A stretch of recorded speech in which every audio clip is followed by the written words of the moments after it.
Welcome to the Politics of Everything. I'm Amber Daines, your host and podcast producer.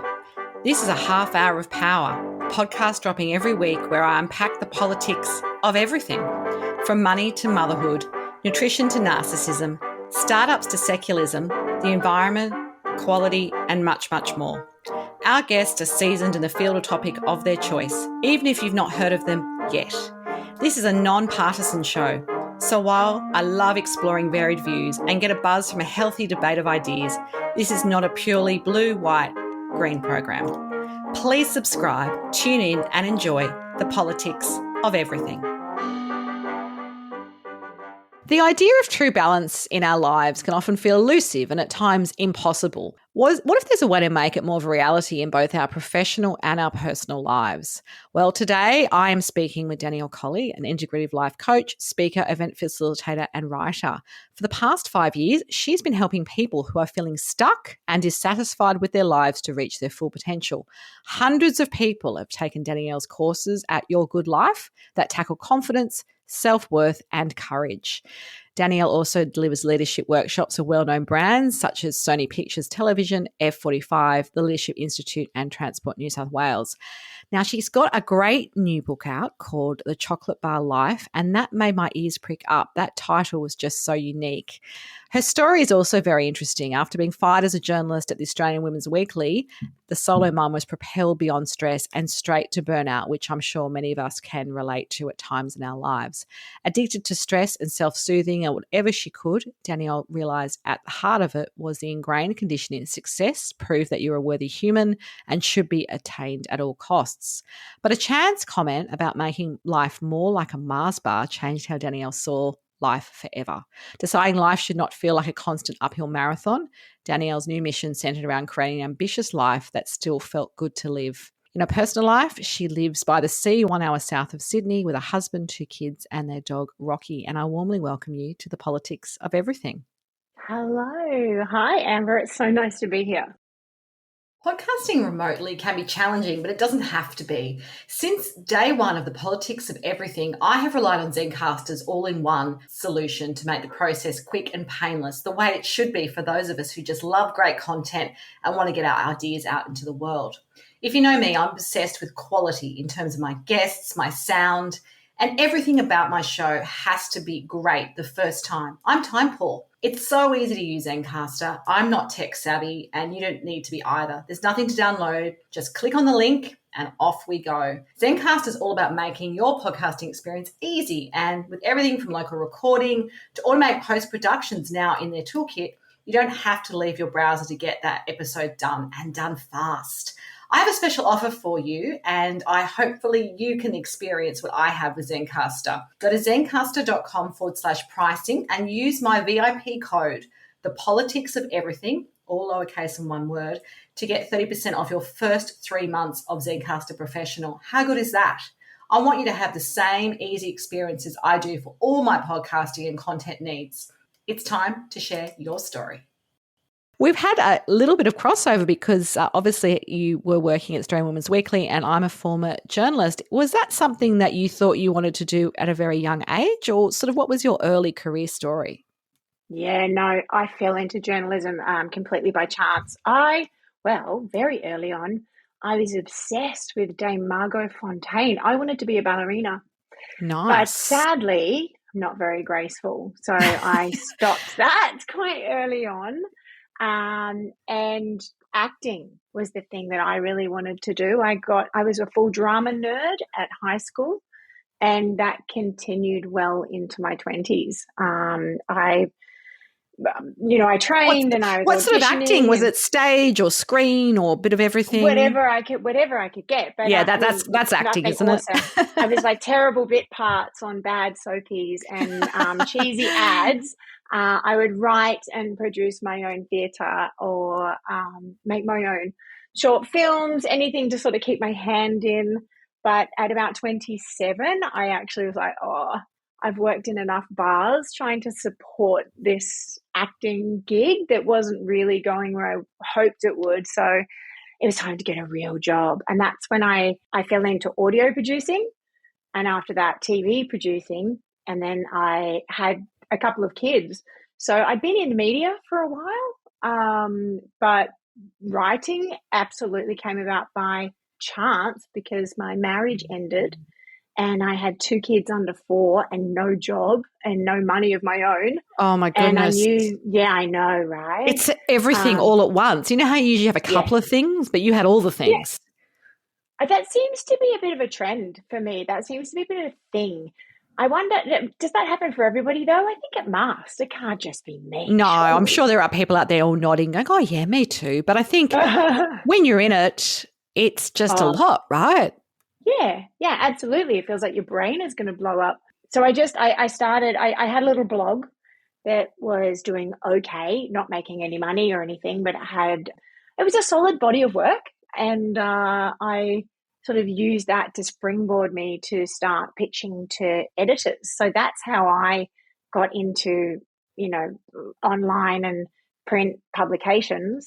And it kind of went from there. I learned on the go pretty quickly. Yeah, absolutely. Well, I love that. Wing it sometimes. It does work out for a bit. Yeah. Obviously, in the introduction, I mentioned your story about leading to what you called burnout town.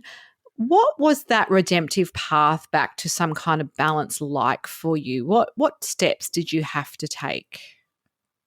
I love the assumption that I've reached some Oh, kind of come on. You're the guru nirvana. of balance, our topic today. I mean, it's always a work in progress, but the idea that, you reach that point and you go, I can't do this anymore.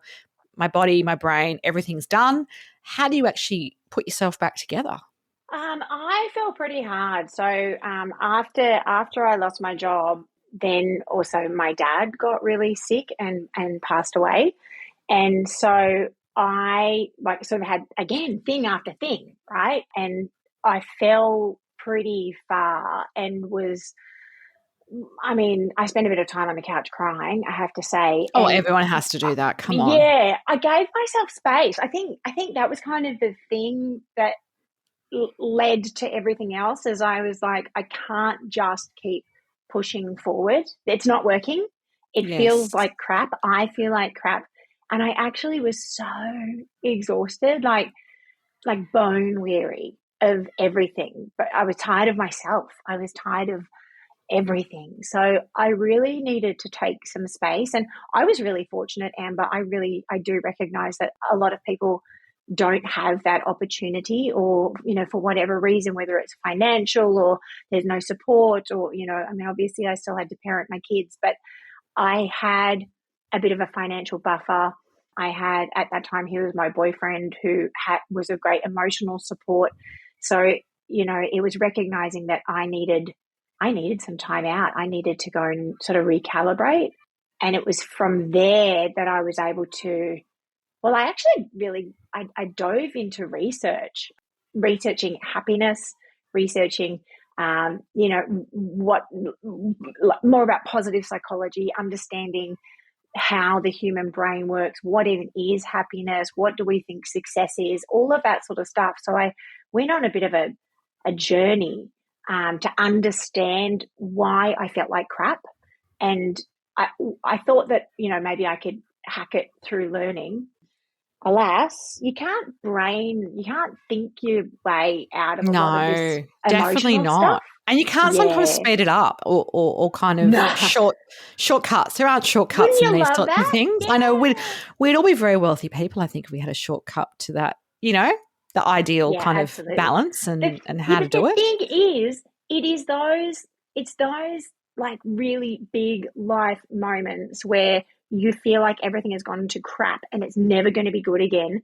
They're the pivotal moments that sort of catapult you towards something else. Otherwise, we're cruising, and there's no need to really Yes. reflect or assess or make any changes. Yeah. So, sadly, it's a bit of a design flaw, I think, that we have to go through these like really big lows or really big periods of questioning everything before we can, I think, maybe have the courage or be sort of propelled towards whatever the next thing is. Yeah, I think that's pretty sensible insight. Mm. This idea of work-life balance, I have a little problem with it. I find it quite binary, and I feel like it sets us up to fail because in truth, real life, like you just mentioned, is always a raft of ups and downs over every given period. There are periods in my life where I've been building my business and it's all been about work and I haven't exercised or ate that well or spent time with my friends or family, but I knew it wasn't forever. The work-life blend thing kind of is my way of rationalizing that. But I think there has to be overall a sense of well-being in everything we do really to function long-term, because otherwise, like you've mentioned, we burn out. We are not machines. Mm. What's your kind of sense of this idea of work-life balance from your own experience? Look, I don't think it's work-life balance. I think it's life balance. And I think one of the issues when we talk about work-life balance is people sort of imagine in their head a scale that is balanced. Therefore, it would be sort of two equal things. But what the chocolate bar life philosophy really talks about is how exactly what you said. Different seasons, different things, different days are going to require different sort of parts of your energy or of your brain space, or your capacity is going to go into a certain area. But it's understanding that there are sort of these elements, much like the Mars bar. So if you look at the nougat, the chocolate, the caramel, they are not in equal ratios. They are all present.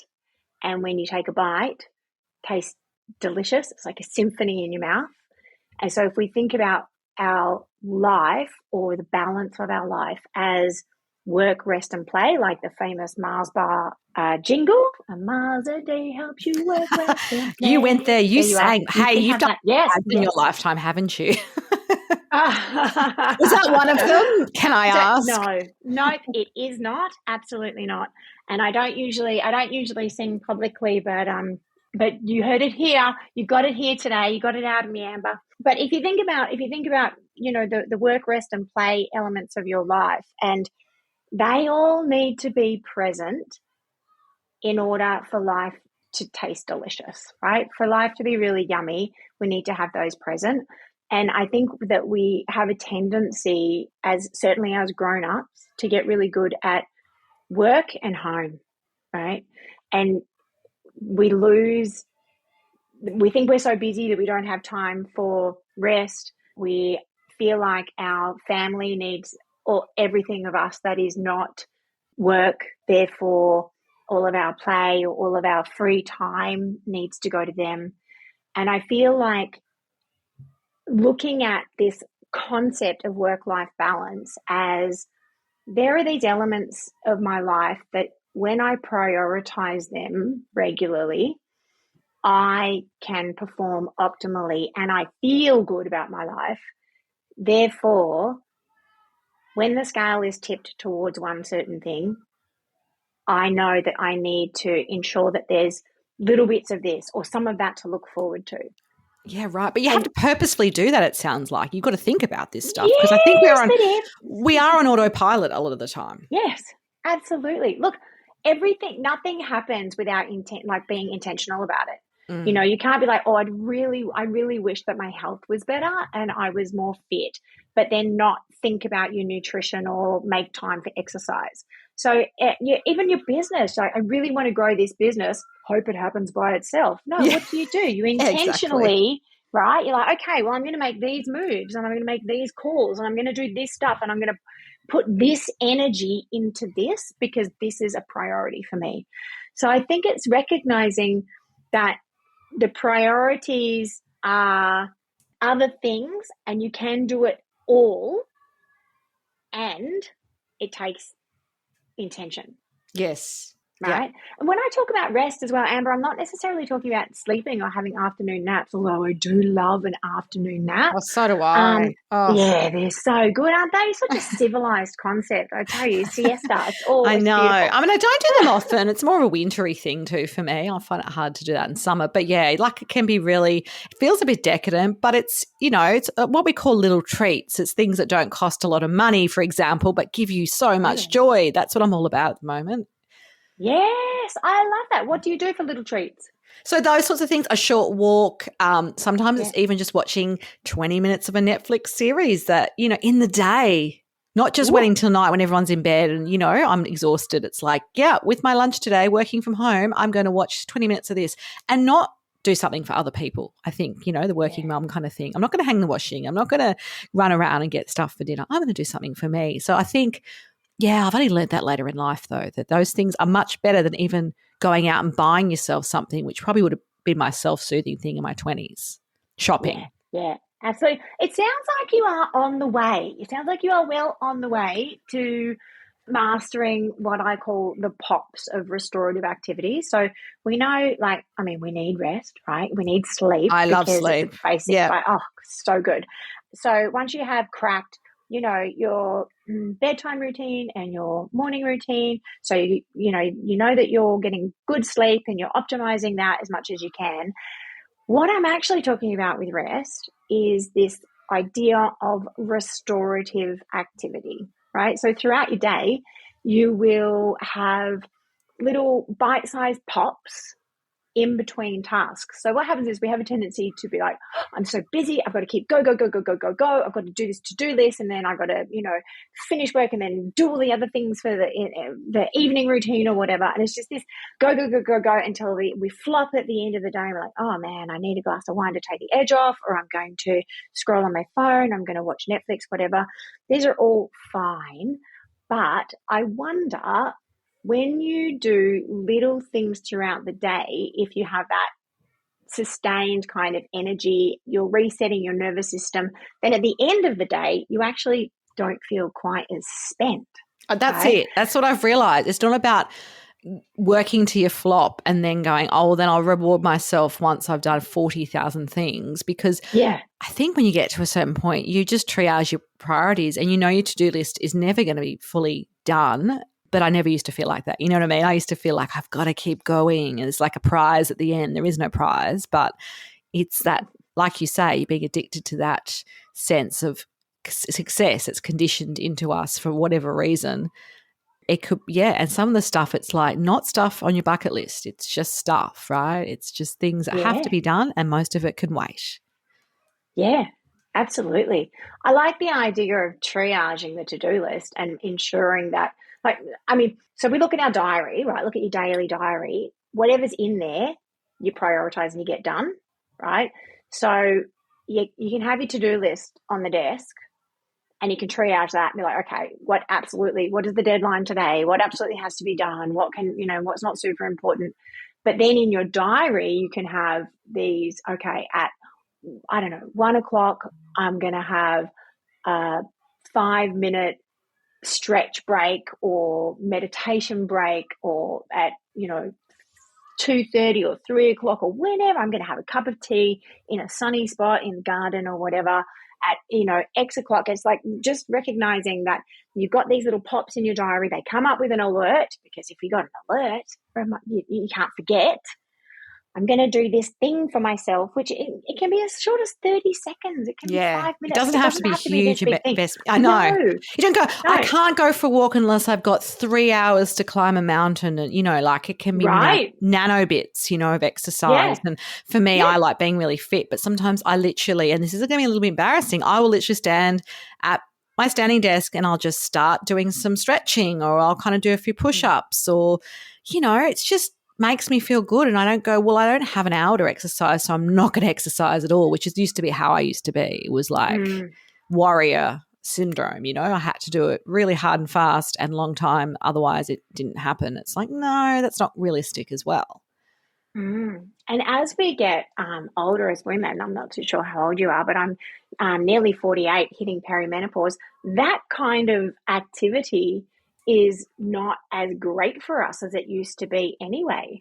Exactly. So, there's lots of studies of how we need to change our exercise and even our diets as well. Yeah. Look, your book is fabulous. I love this title, as I mentioned, The Chocolate Bar Life. It is powerful, but it's also quite funny, which I think is really good for people. It's too much serious stuff sometimes. Sometimes it's harder for me to read because I get so many books sent to me all the time. I like you share some powerful learnings and showing that if we prioritize that delicious balance, as you put it, between work, rest, and play, life becomes more yummy. How did you decide that this was the book you were going to write? Because there are a lot of books about how to manage our stress and seize the day and live for now and all these sorts of cliches. But your book obviously is based on personal experience, and you decided that this is the book the world needed. How did it come to be, I guess, is what I'm getting to. In the cartoons when you see like a light bulb and someone's had this idea, it was literally like, bing. I was working with a client of mine. So the Mars bar philosophy, as it used to be known, was the Mars bar life. I changed it to the chocolate bar life for legal reasons, but interestingly, I just talked to Mars and they said they would have let me use it, but it doesn't matter because I think the chocolate bar life is a more generic and more exactly, because Mars might not be everyone's thing, right? Right. But it was the Mars bar life, and so I was talking to a client of mine because I work with a lot of people in leadership who have similar, like I was seeing similar problems, similar issues coming up to what I had lived, like pushing myself beyond my edge, never feeling like I'd done enough, no success or no achievement ever felt like I was done and I needed to continually push myself, and how that played out on my nervous system or my sleep, or just feeling like I had to keep go more. And so I was working with this one particular client one day, and so I've talked about this philosophy on big stages. I've talked about it one-on-one and in various different groups for quite a while, but this one particular day I was going really deep on like the nougat and the caramel, and I got so into it, and I was like talking about like the chocolate like wraps the whole thing up, and that's like the element of play, and I was so into it, and I was like, oh, you know what, I could probably write a book on this. And he just looked at me, we were on Zoom, he just looked at me and I went, oh, that's it, I'm going to write a book on this. I love it. The way that the chapters kind of evolved are, it's kind of loosely based on a one-day workshop that I actually had been delivering. I traveled Australia last year. Oh, it sounds far bigger than it was. I went to like 4 cities last year delivering this workshop. And then I realized that everything that I was talking about, what drives your ambition, your saboteurs and your people pleasing and understanding yourself and having people to call on and all of those things, I realized they were all under this banner of the chocolate bar life. Like how do we have this life that feels really good to live and still have ambition and have goals and be moving towards things that make us feel like we are achieving? What is holistic success, basically? How do we have this whole life success? So that's something that I'm super pumped about, is helping people to have a life that has the space for them to look after their physical and mental health, to have great connections with friends, to have that satisfaction and feel like they're achieving and doing well, but for it to be in a really balanced way, not just being consumed by work. I agree. Powerful stuff. What's your favourite non-negotiable daily habit? And by the way, this is a new question for my guests, so you are road testing it. Excellent. Cool. Happy to be the guinea pig anytime. I say non-negotiable, but obviously life is life, right? But every morning I try to, after I wake up my son, he usually doesn't get up straight away, I will go into my office where I have a little, like an elemental altar with, some crystals and candles and Palo Santo and stuff. And I light a candle to signify the beginning of the day. This is a fairly new ritual for me. I went into the desert about 6 weeks ago for an Indigenous healing retreat, and we watched the sunrise and the sunset every day. So I've been trying to light a candle at the beginning of the day and the end of the day since. So I light a candle at the beginning of the day, think of my intention for the day, and then I do the kids' stuff. And then I like to go and have a workout and then walk my dog before I start my day. So I feel like I'm having a little bit of the spiritual, a little bit of the physical, and walking the dog is a bit of connection and out time in nature because I always go to the beach. so I'm sort of setting myself up every day before I do anything else, apart from the school lunches, which sneak in there somewhere. But that's I'm a yet to fairly make peace with them non-negotiable. after like over a decade I of know. doing them. Do you know, that's actually really funny because I always get to the end of the term and I'm like, screw your school lunches. And I'm so angry about it. And yet when I try to get my kids to do them, because they're 12 and 14, Yeah. they just throw like crap Stuff in you there. don't want in there. Yeah, seriously. So I actually came to this realization that what they eat in their school lunches is really important to me. Totally important. And so if I am going to be not uptight, but if I'm going to have that as a place of importance in my life, then I can't complain that I am choosing to do it that way. So I had this, it's funny you say that because I had this realization recently and I kind of made peace with it, even though it's still like, what? You want lunch again? Are we here again? Oh, it's so funny and trivial, but everyone sort of is probably relating who has children of similar ages. What's your biggest life lesson to date and what has it taught you? It's such a big question. I think my biggest life lesson is those moments where you think you don't have what you need to get through. You actually do. You're so much stronger than you think you are. And, I've got loads of like quippy lessons that I could share. But when I think about that particular thing, like the times where I've sat at the bottom of my garden hiding and crying, thinking, I'm not equipped for this, whether it's a parenting thing or a daughterly thing, because I have a mum with who's got MS. So whether it's any of those things or a big business thing that's gone badly or whatever, and I just think I'm not equipped and I feel like I just am so out of my depth, I have 100% of the time got through it. I have 100% of the time figured it out. So I think it's that, never underestimate the resources that you have inside yourself. Yeah, I because you're agree. stronger than you know. Absolutely. And you only know that sometimes in hindsight. Another big question for you, how do you define your own version of success?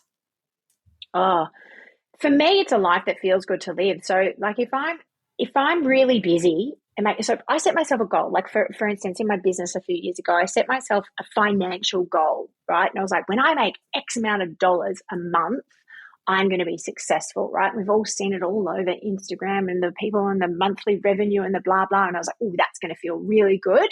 And I'll know that I'm successful when I do that. But what it cost, I was working all the time and I was frantic and I was missing things for the kids and I was, working into the evenings and I thought this sucks. This is not what I thought it would be, So for me, I think it is having the time and space to be able to go to assemblies if that's what I want to do, or to be able to go to the doctor's appointments and not have to reschedule because I'm too busy, have time to take care of my physical fitness, work out as often as I want, have time to cook nutritious meals for my family, connect with my friends, not be frantic all the time. Now, obviously I still have like push moments. I have busy moments in my business, but just overall, I feel like a successful life is when it feels good and spacious and me too. I feel the same. And not always busy, like this busy syndrome that we all seem to have is just not it doesn't okay. feel like a hamster wheel. There's not enough money in the world to run on a hamster wheel all day, every day. No, I agree. I know the hustle culture, it feels like a little bit dated now too. I don't think many people really aspire to it, but I could be wrong. You never know. Well, okay, maybe not, Amber, but like the recent stats coming out of Mercer HR is that 8 out of 10 people are going to experience burnout symptoms this year. Yeah. Yeah, that's 8 out of 10. great. No. So, the cost of living, there are lots of different reasons why we're stressed, but I really do feel like a lot of the stuff that I'm seeing with my clients or in my workshops is this intrinsic pressure. Right? Yes. People are putting this pressure on themselves to have this certain type of life. and what is that about? At what cost? Yeah. And for whom? Yeah. I always say, who's your audience? You know, is it yourself? Is it your Yeah. family? Is it others? And just our final question for today, what is your wrap-up message for us on this idea of the politics of balance? I think it's recognizing that on any given day, your ratios are going to be different. You know, the ratios of work, rest, and play are going to be different on any given day. So being kind to yourself, cutting yourself some slack, recognizing how you're talking to yourself is really important. What's your internal dialogue about all of it? But also just, you know, on any given day, what is required of you is going to be different. Yeah. So excellent. Allow yourself to be more like a slack rope walker than, you know, I don't know, a trampolinist. I'm not too sure where I was going with that analogy, but I think I got lost. That's all good, and I understand what you're leading us to. It's been a great conversation, and if you do want to connect further with Danielle, of course, there's some details on the show notes. Until next time, be well. Thanks so much for listening today. If you've enjoyed the politics of everything, I thrive on your feedback. So please add a short review and share the podcast with your network through Apple, Spotify, and all the usual suspects. I'm always on the hunt for new and diverse guests, so if you or someone you know has a fresh idea you're busting to get out there, please email me at amber@amberdanes.com and my crew will get back to you very soon.